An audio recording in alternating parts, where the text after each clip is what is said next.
Hi, thank you for joining us on this episode of Sports Bets for Free. My name is Scott Jenkins, your host, just a local sports bettor here in Phoenix, Arizona. And hopefully today with our picks and your picks, it's going to be another profitable day for you. Saturday, February 17th, college basketball slate. We'll sprinkle in and repeat what we gave you yesterday for the All-Star weekend as well for the NBA. But we'll get started here in basketball. There is a lot of games going on this morning and often and early. So we'll get into them here for you. We're going to skip the Texas A&M game, the Virginia Wake Forest game. We will get into this Iowa State Texas Tech game. So Iowa State undefeated at home and a cover machine at home. Texas Tech coming off a big win against Kansas. Actually blew the doors off Kansas on Big Monday last week on that one. But Iowa State at home is just an animal I don't think anybody can really compete with on this one. So we do like Iowa State quite a bit here today due to that fact. So we're going to be taking Iowa State in this game first half. And let me get you the exact number here that we got that bet at. That way everybody's got it.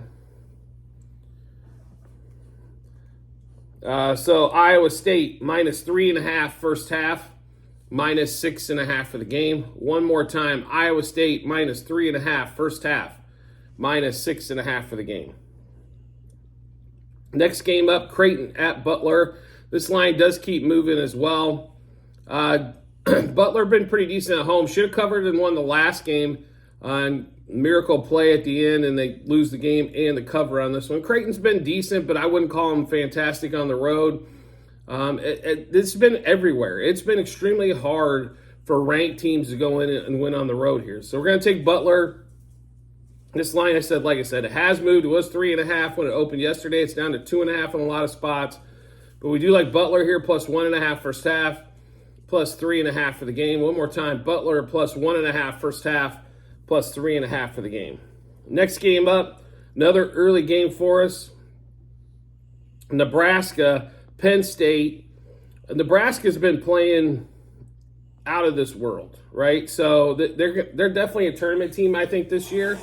Hoiberg seems to have that move in the right direction. Penn State's been kind of ho-hum. Normally what Penn State does, right? Nothing too exciting when it comes to the basketball side of things.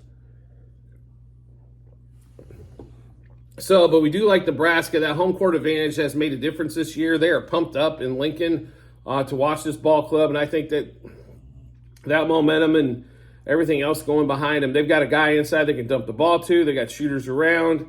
The lines moved from the 7.5 to 8.5, but I still like Nebraska at the 8.5, folks. I think they cruised a double-digit win here today over Penn State, and this was our best bet as well. So Nebraska minus 4.5 first half, minus 7.5 for the game. One more time, Nebraska minus 4.5 first half, minus 7.5 for the game. Next game that we're on, Houston, Texas. Houston is one of the best teams in the country, folks. Don't let anything tell you different on that one. They're probably the best team in the Big 12. I hate to say it. I'm a big Kansas fan and an Iowa State alum, but they are the best team in the Big 12. Yes, they got their doors blown off in Kansas, but Kansas had to shoot like 65% to get home. KU does not have the depth. Kelvin Sampson is the best coach that probably never does gets talked about, but Houston is all there. Texas probably not going to make the tournament this season. That's how bad it's been, especially in the Big 12 part of the year. So take Houston here, lay the points. In fact, we got this when it opened at 11.5. Probably should have sat, but we were afraid this line was going to go the other way and didn't want to have to cover 13 or something. So the line's down to 10.5, so even more power to you in this one. But Houston minus 6 first half, minus 11.5 for the game. One more time, Houston minus 6 first half, minus 11.5 for the game. Next game up that we're on, UConn Marquette. Probably the matchup of the weekend. Two top 5 teams. UConn at home, 6.5, 7-point favorite, depending on where you're looking.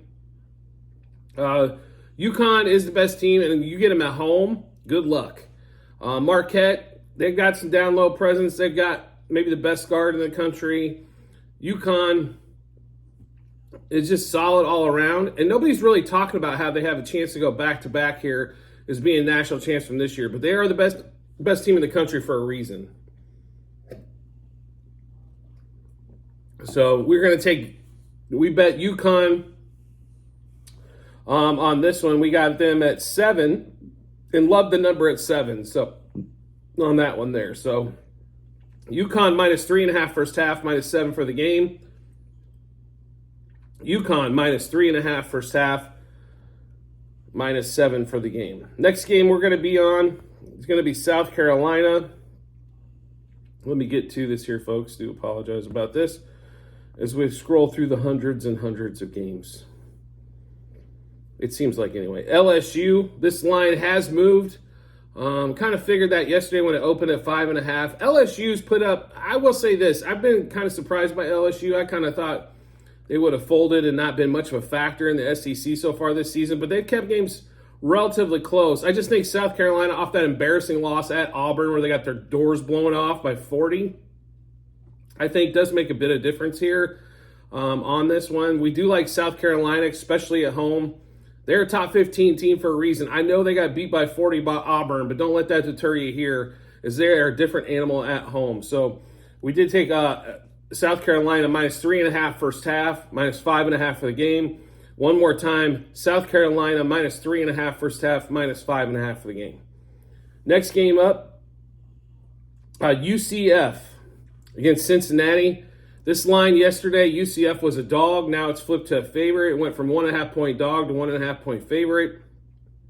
UCF, if you really look at this, they've had a great inaugural Big 12, moving to the Big 12 conference. So kudos to them. Cincinnati, it's been a little bit of the other side. They have not had that monster conference, and they have been average at home and even a little bit worse on the road. And UCF has been extremely tough at home. So on that one there. So we did, like I said, we did take UCF. We got them at the plus 1.5. But we do like money line first half and plus 1.5 for the game. So one more time, money line first half and then plus 1.5 for the game. And then we have 2 more SEC games to finish this out that we like today. We stayed away from Kansas, Oklahoma on that one there. Let me get to the Auburn game here. That's another one of the big games today because they're playing, guess who? Kentucky, probably the favorite of the public better out there to bet on. Why? Because Kentucky's fun to watch. They put up points. Today they're going against one of the best teams in the country, and I think Auburn can make a late run here and make a Final Four push as well. This line opened at 10. Not a shocker that it got bet down. Ken Pom had this basically at about a spread at 10 a few days ago. So we think there's even more value here at this 8.5. We kind of waited on this one because we figured public and Kentucky money is going to roll in as it normally does.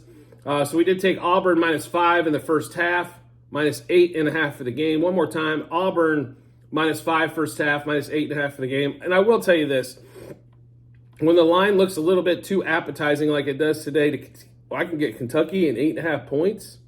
There's a reason why, folks. Auburn, just like I said, beat a better team, in my opinion, in South Carolina by 40. Not saying they're going to beat Kentucky by 40, but would not be surprised if it's a 15-point win, easy win for Auburn today.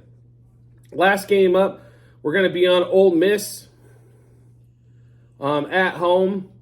In this one here, the Ole Miss is with Chris Beard. They have went from like a 5-6 win team to all of a sudden a tournament team now, and they've been really good at home. So another reason we wouldn't take Ole Miss, I don't think, on the road at all this season, but at home they've been very, very good to us, as a lot of home teams have been. So to say, to say the least, this has been the year of the home team. Doesn't matter who's coming to town. On that one. So Ole Miss, get this pulled up here for us, folks. Like I said, I do apologize about this one. But Ole Miss, we did get at minus 6.5 first half, minus 10 for the game. I know this line's probably moved to 10.5. I'd still take it there. But Ole Miss, minus 6.5 first half, minus 10 for the game. Now we'll just run through the All-Star weekend, what we have again for you for the NBA. As unfortunately in Arizona, we are limited sometimes on what we can play on college basketball. There's normally not player props or team totals like there is in some other states. For some reason, those are limited in the book by the books here. So we'll run through All-Star Weekend for you, give you what we've got one more time to get you rolling. So All-Star Weekend, we'll start off with Ionescu and Stephen Curry. If you do follow our show, you will notice that that was one of our best bets for All-Star Weekend.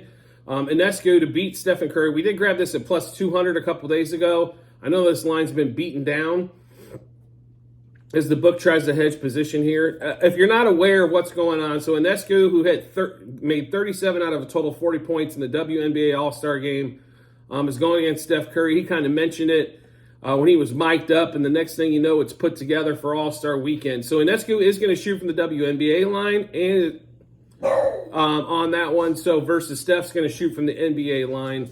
So there is about a 1.5 foot difference on this particular one here. Same type of three-point rules otherwise, but we just have Ionescu to beat Stephen Curry. There's going to be one round. Like I said, we grabbed it at plus 200. Any plus money you get it here, I think you're in good shape. I mean, obviously, the more the merrier, but we do love Ionescu in this one.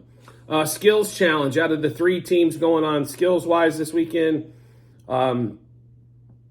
there's Team Pacers, All-Stars, and Top Picks. And this line has shifted around quite a bit. The Pacers were the dog in this one. Now they're the favorite. They were plus 210 a couple days ago. Now down to, like on DraftKings, plus 140.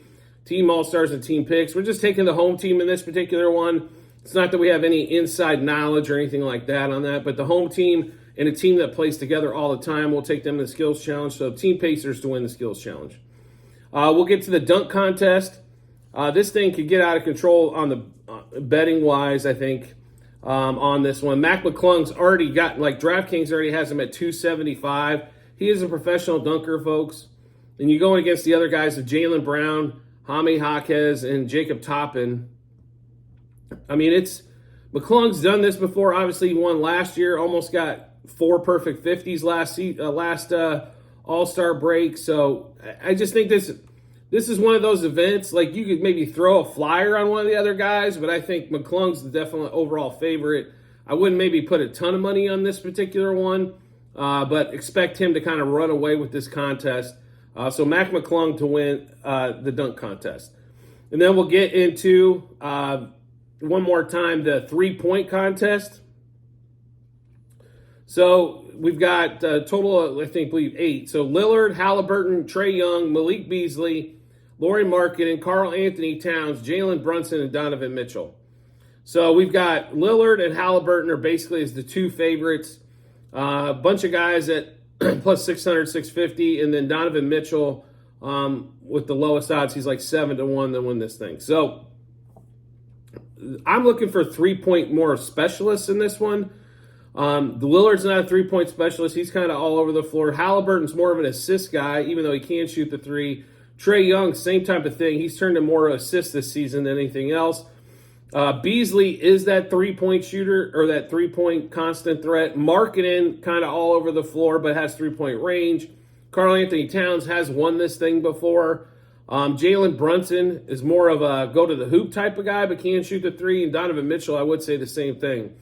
So in our opinion, like the best just 3-point spot-up shooter that we have in this contest, I think, is going to be Beasley. Therefore, we're going to roll with Beasley to win this thing. What we like quite a bit more is Beasley to score 21-plus in round 1.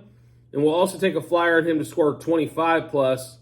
And then Beasley to win the 3-point contest. So one more time in the 3-point contest tonight, NBA All-Star Weekend. Beasley to win. Beasley round 1, 21-plus. And then also round 1, score 25-plus. Then we'll get into the actual All-Star game itself. So the All-Star game itself, total is what we're going to play with here. If we were going to lean one way, we still might play a bet on this, but we would play the West. The West is just deeper, a lot more options to get through. It's not that the East is bad, right? The East has Giannis and Jason Tatum and all this kind of stuff, but 363 total. The overs went over like 70+% of the time in the last 18 to 20 years in this one. And I don't know how you don't bet the over when nobody's going to play any defense. I wish there was an over-under on fouls because I'd like to take, if it's under 8, I think under 8 would be a great place to be on the fouls. So We will take the over 363.5 in that game. So one more time, All-Star game, total over 363.5. We do have a couple player props we're currently on, and we might add a few more, so do make sure you check out the Google Sheets of every episode as we update those with all the bets that we have going on as well. So Jokic, under 8.5 points. He doesn't seem real excited to play normally in this game. He's not looking to shoot at all. He's more of a facilitator, get somebody a dunk or a three. So under 8.5 points for Jokic. We will take Jokic. 8+ assists was plus money, though, as we think he's going to distribute the ball in the time he's out there for the West. Anthony Edwards, in the game that's not about nothing about except threes and defense, this is where he should strive.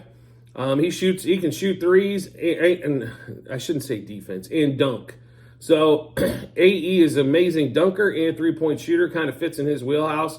So we'll take over 17.5 points, and we will throw a flyer out there on Anthony Edwards as well to win All-Star MVP. It was around 11-1 when we grabbed that one there. So one more time in that, Anthony Edwards over 17.5 points and a flyer for him to win MVP.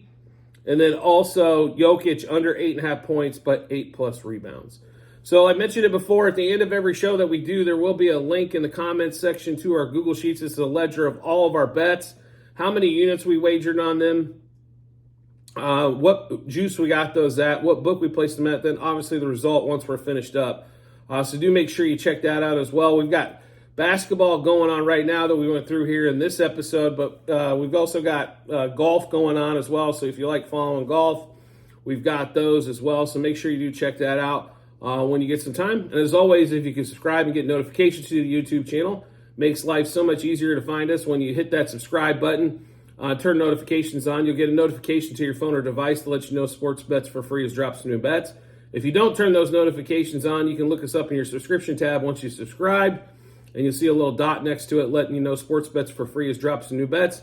Match them up with your bets and give you that ton of confidence heading to the betting app or betting window so we can make some money.